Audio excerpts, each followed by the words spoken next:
வணக்கம். அடிபுனை தொடுகுழல் மையனர் காலைக்கு அப்படின்னு புறநானூற்று பாடல் ஒன்று இருக்கு. அதை பற்றி அப்புறம் பேசுவோம்.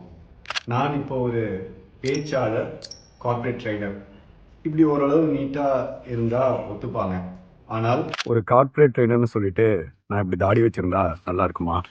அனல் அப்படிங்கிறது சங்க இலக்கியத்தில் தமிழில் தாடின்னு பேர். நான் இப்படி இருக்கக்கூடாது. ஆனால் அன்னைக்கு இளவரசன் தண்டை அணிந்து காளை மாதிரி வீரமாக கொள்ள தாடி வச்சிருந்தவன் அப்படிங்கிறதுக்கு ஒரு இலக்கணம் இருந்திருக்கு. யாருன்னு சொல்லாமையே அவனை கண்டுபிடிக்கிற மாதிரி அந்த புலவர் பாடல் எழுதியிருந்தார். இவன் மறுபடியும் இப்படி இருந்தா நீட்டா இருக்கும், நடுவில் இருந்தது நல்லாவா இருந்தது. இப்போ பார்த்தீங்கன்னா ஒரு கல்யாணத்துக்கு ஒரு ஷார்ட்ஸோ அல்லது நைட்டியோ போட்டு போவோமா? அப்போ ஸ்கூலுக்கு யூனிஃபார்ம் போடுறோம், காலேஜுக்கு யூனிஃபார்ம் போடுறோம். வேலை செய்கிற இடத்துல எப்படி இருக்கணுமோ அப்படி இருக்கணும். நம்ம தாடி வைக்கிறோமா இல்லையா, கோட்டு போடுறோமா இல்லையா, ட்ரெஸ் எப்படி பண்ணியிருக்கோம் அப்படிங்கிறதெல்லாம் இடத்தை பொறுத்து இருக்கு. நம்ம வீட்டிலேயே ஒரு விருந்தினர் இருக்கும் பொழுது எப்படி நம்ம நீட்டாக ட்ரெஸ் பண்ணிருப்போம் அப்படிங்கிறதெல்லாம் நமக்கு ஞாபகம் இருக்கு.